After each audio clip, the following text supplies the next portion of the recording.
All right, so in this video, I wanted to break down how the ego works.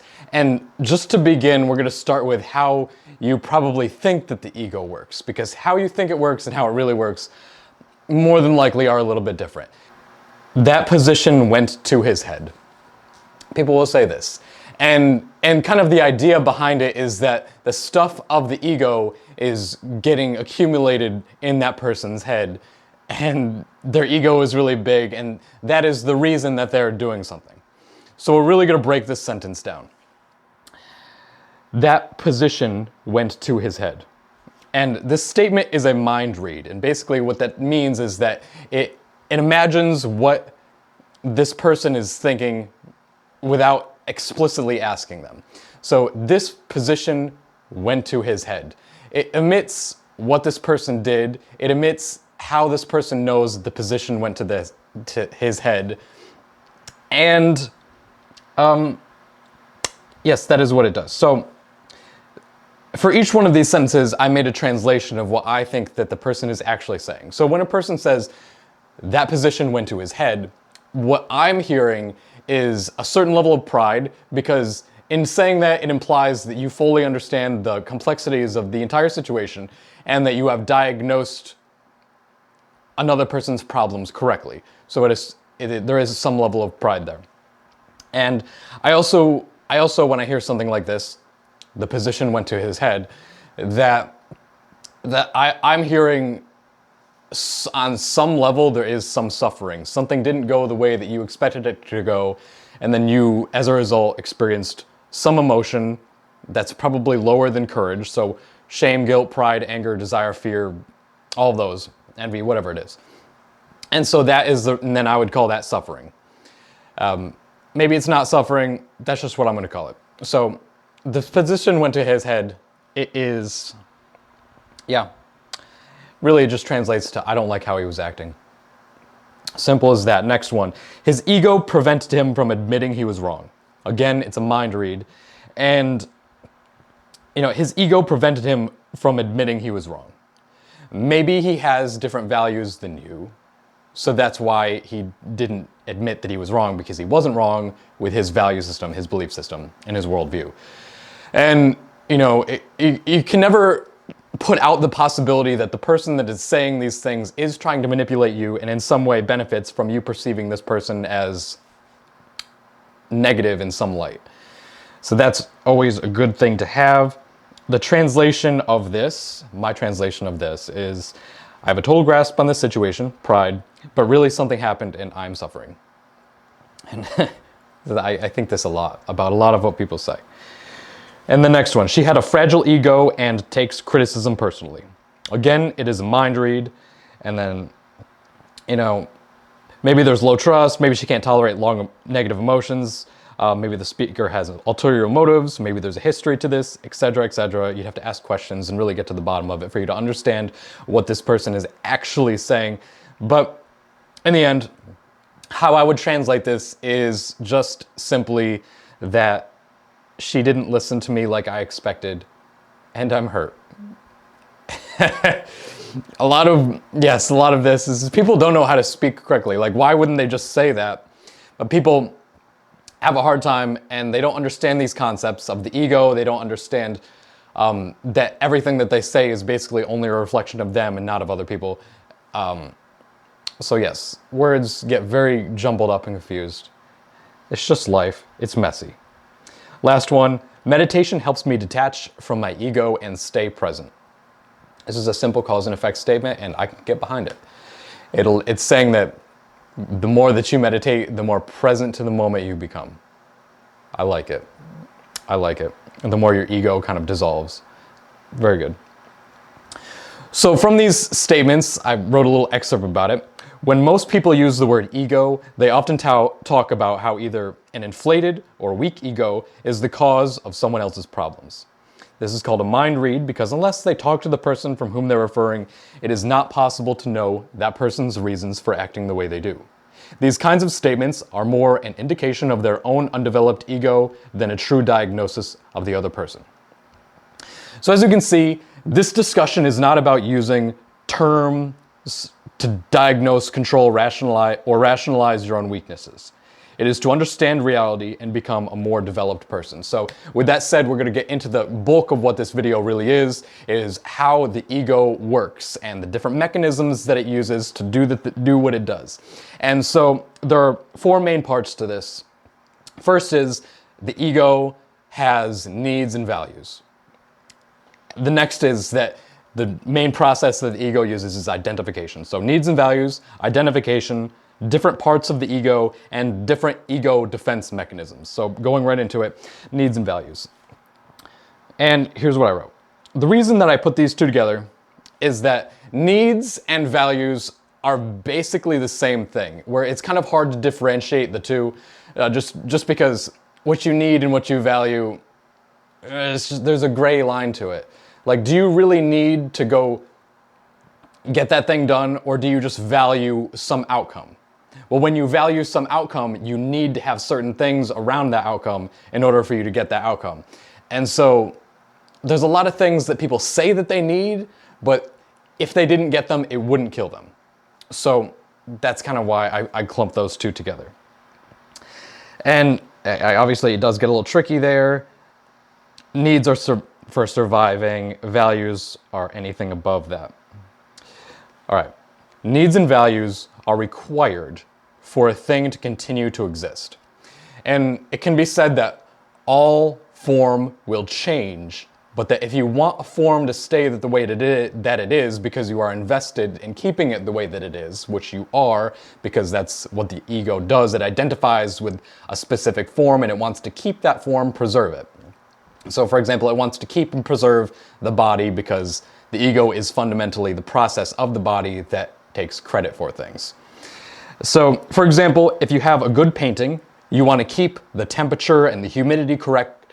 You want to protect it from UV rays and you don't want people to touch it. So you have all of these different needs and values around this painting that will help maintain the painting the way that you want it. So very ego-based, because you are interested in keeping the thing that it is the same. Yes, because you're identified to it. All right, and so here's what I wrote about identification, which is the next aspect of, or mechanism of the ego. The animal, the body, the mind, body, brain body, whatever you want to call it, the animal, is set inside of existence. And to survive, it attempts to bring what is needed close, and then it integrates it into itself. So here are some examples of how that works. Food is found, caught, and consumed. Shelter is sought, created, entered, and owned. A mate is found, coupled with, and intertwined. An object is identified, perceived as important, and then the body identifies with it. And so I said the object is identified means that you kind of differentiate the object from all of reality. So you've differentiated something, you perceived that thing as somehow important, and then you identify with it. You literally become it in your mind. You now have needs and values around this thing because you're invested in keeping it the way that it is for your own purposes. By that, all right. By that, I mean the body expands its definition of self to include that thing. In a way, you are the food, you are the shelter, the mate, etc.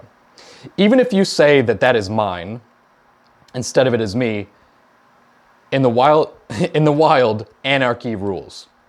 And what I mean by that is a lion can say that this antelope is mine all at once. The hyenas might just gang up and take it. And I don't want to anthropomorphize too much, but there is a sense of loss because the lion expected one thing and the reality of the situation is something different. Whenever there is an expectation and whenever there is a difference between expectation and reality, there is an emotion. The emotion is the difference between the two. And it's also interesting just to look at the word mine, because I'm saying basically that ego, me, I, you, me, is the same. Saying that you are a thing is the same as saying that that thing is mine. And what's interesting to note here is that, and this isn't very good logic, but I just wanted to include it because it sounded interesting. If you break the word mine down, M-I-N-E, you can spell different other words, specifically me. You can also spell I, and you can also spell nigh, N-I-E, which means to approach. And I just thought that was interesting. All right, so the more a thing is known and brought close, the more it becomes a part of the ego. For example, your body, your environment, or the fork that you used to eat food. For example, this thing is mine, but do I really own it? Somebody could come and take it and I would lose it and I would be sad. So in my mind, in my ego, it is attached to my ego. All right, so that is what identification is. I hope that was clear. I'll have more videos coming out if that wasn't a little bit the most clear thing in the world. Hopefully you understood that. I hope you did. I hope it helps you. The next part of this is the different parts of the ego. So the ego can be broken down into parts. These parts have been called ego states. There's a book called Ego State Therapy, which is kind of where I got a lot of this from, at least this part of it. And they are different perspectives that the body holds together. For example, maybe one part of you is very hurt that you didn't get enough approval as a child, another part of you is hungry right now, and a third part of you feels guilty about that thing you did. Each of these parts will literally say that it is you. You will say, I will say, I'm hurt, I'm hungry, and I am guilty. Although it is more appropriate to say that I feel hurt, hungry, and guilty. When you're experiencing these states, it is as if you are incomplete. The hurt need healing, the hungry need feeling, and the guilty need forgiveness, although they will say that they need penance or pain in order to compensate for that wrong thing that they did. For every part of you that has an unresolved need, there is a natural tension between the thing that you need and your current reality. As I said before, the difference between what you expect and your reality is the emotion that you have. And here I'm saying that the difference between what you expect, what you need or value, and your current reality, there exists a natural tension between the two, as if it was a function of reality, a part of consciousness itself. I cannot explain this. Maybe it's in neurochemistry. I'm not sure. I think it's part of reality. And an emotion can therefore be seen as the measure by which you are whole.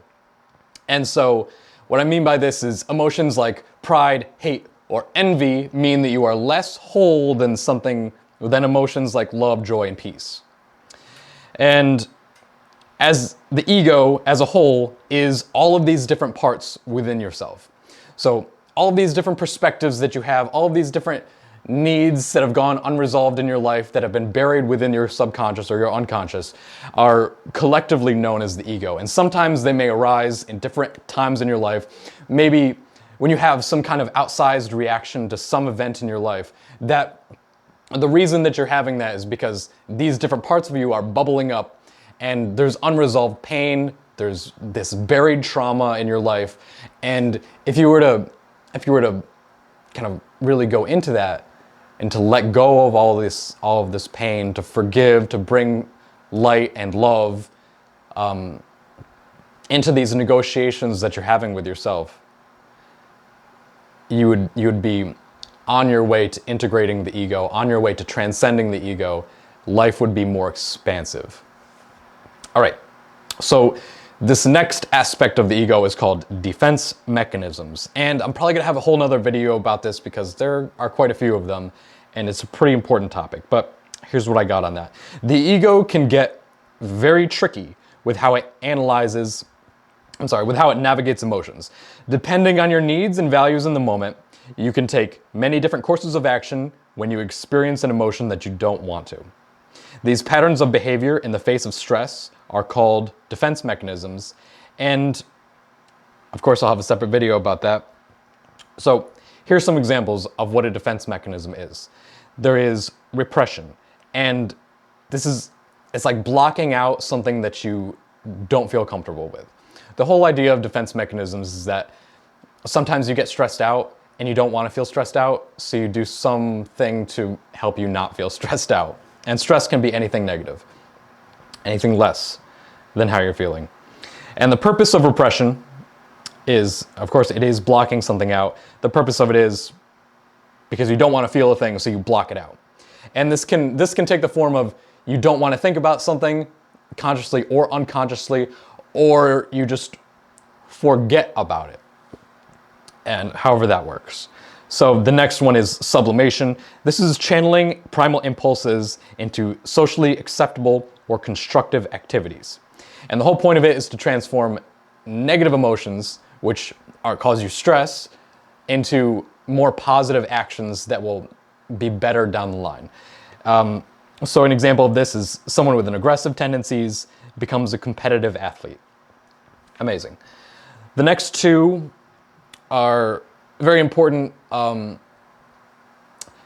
There's a fundamental metaphysical decision that every person has to make at some point in their lives, where you have a choice between preserving your emotional state and seeing reality accurately.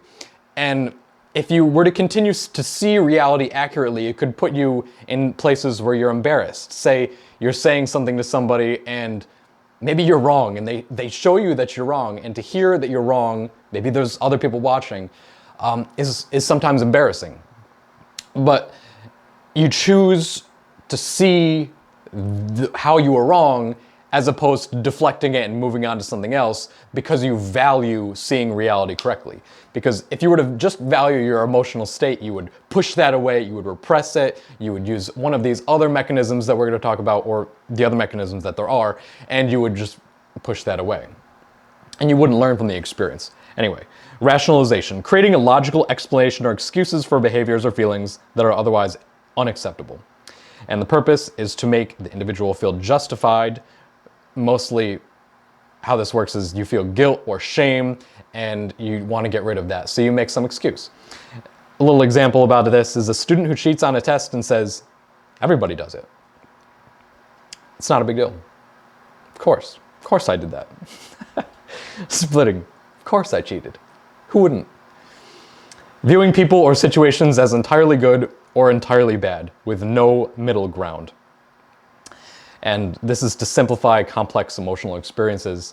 Perhaps it's too much to conceptualize someone as being partially good sometimes and partially bad sometimes, as we all are.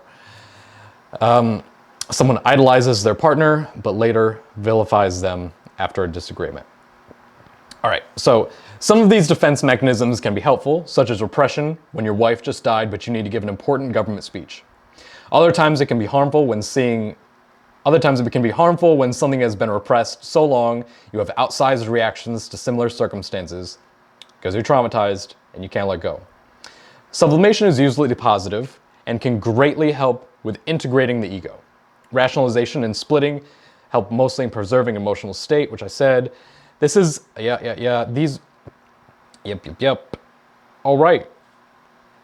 Oh my God, that's it. All right, so that's everything I have today on how the ego works. I hope you enjoyed that and that you got something from it. I hope that this leads you to more peace and love and understanding. I'm gonna have more videos that build on this idea of the ego. I've really just been going off on this the past couple of days, and more to come. Boom.